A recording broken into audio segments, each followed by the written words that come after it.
in a way that I feel spiritually feel bad on me. Like, and I see the talk, that shit don't sit right with my spirit. That shit make me feel, that shit disrupts my fucking peace. Hey, Kendrick just opened his mouth. Someone go hand him a Grammy right now. Special right now, you know. She probably, you know, watching it from up there, so. The Big Three conversation has always been funny to me because it was never close. And it's unfair to compare these guys because there's clearly no competition. The fuck the Big Three, nigga, it's just Big Me, nigga.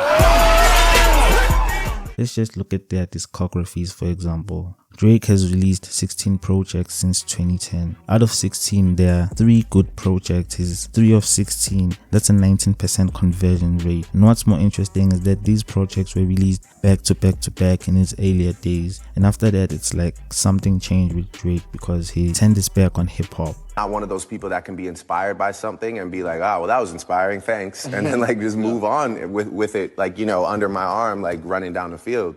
I gotta like, you know, at least honor the person that handed me off the football before I ran for the touchdown. And I know some people will say he expanded his sound. He started making Caribbean music. Because when I do things, they do get magnified and amplified. People can sometimes feel uncomfortable, like, oh, okay, like, you know, One Dance goes #1, and now all of a sudden, like, you know, now all of a sudden, you know, this Afro-inspired. But it's like, yeah, but like, you know, Wizkid was on the song with me, and like, you know, I had blessings from like the real dons in that space, you know? And that worked out because it made him a lot of fans, but it watered down the quality of his albums because when he was not making his pop sounds and he was rapping on his albums, his lyrics lacked substance. Drake just be talking, and there's this same flow that he likes to use. You underestimated greatly. Most #1s ever. How long did it really take me? This guy is constantly switching up styles and hopping on what's popping at the time. Oh, why, you know, all of a sudden you're switching your accent and making this type of music.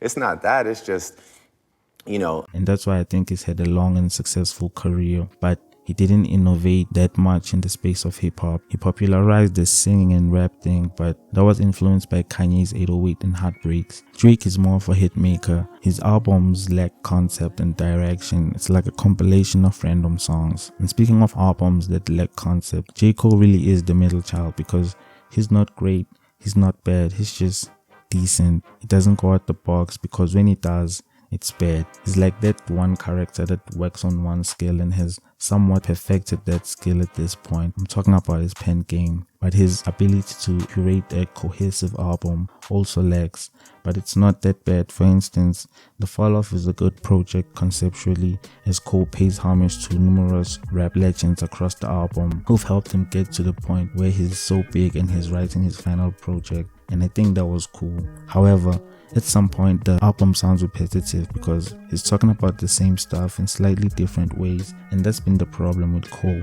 His songs sound like something he would have made 10 years ago, and I haven't forgot about My Delete Later. That mixtape was hot garbage, man. First shit was classic, your last shit was tragic. Your second shit put niggas to sleep, but they gassed it. This is where it starts to get unfair because we have to compare Cole's and Drake's discography to Kendrick's. And Kendrick has one of the most untouchable album ones of all time in all of music. There's intention with his work, a lot of detail, and that's why you learn new things when revisiting some of his songs. His projects are well thought through.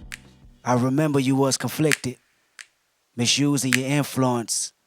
Sometimes I did the same. Look at Damn, for example, an album you can listen to in 2 different orders, the normal order and then in reverse, and depending on the order you're listening to, you get a different outcome, and every song has a place and makes sense in the context of both orders, and that must have been really hard to accomplish, but this is what he does.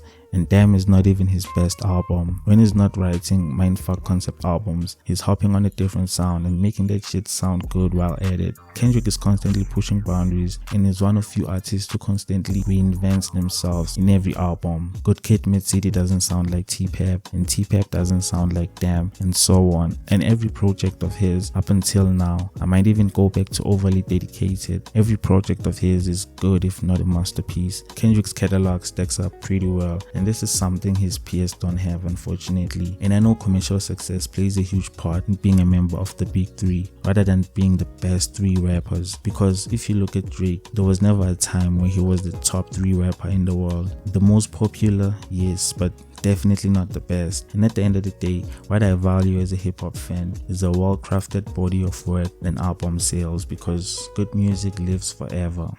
Just call it shit high power. Nigga, nothing less than high power. And I like how the beef played out in a way that reflected their careers to this point. You had J. Cole, who's very risk adverse, hence his music hardly evolves. You know what to expect from Cole.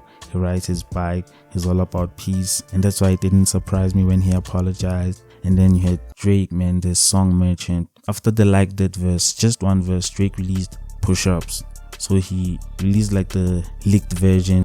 Yo, here's a real version. Stop playing that fucking reference track. Let's get the real shit popping. Let's go. So he was testing the waters, seeing that people fuck with it or not. And yeah, people were fucking with it. Yo, Chad, I feel like I'm having a wet dream on this bitch, bro. No lie. So he released the official version with like the new beat. That beat was nice, was better than the first one. And then after that, he made that AI slop, tailor-made freestyle, man. Like just releasing bullshit, man. And like he didn't know what was coming for him, because he thought he won. By that point, he was definitely sure he won, because that nigga K.dot took like weeks, man, like almost a month to respond. And yeah, Kendrick is like that because he was so methodical in his approach. Every bar in his song felt thought out. He was doing shit we've never seen him do before, man. Like Meet the Grahams, what the fuck? I don't think the person has done that before. Kendrick was pushing boundaries again. He was doing his shit, man. This beef was so entertaining, and yeah, man, it showed that like there's no competition clearly. Kendrick, J. Cole, then Drake number last. About to be televised. You picked the right time but the wrong guy. If you like and subscribe, and then until next time, man, I'll see y'all. Peace out.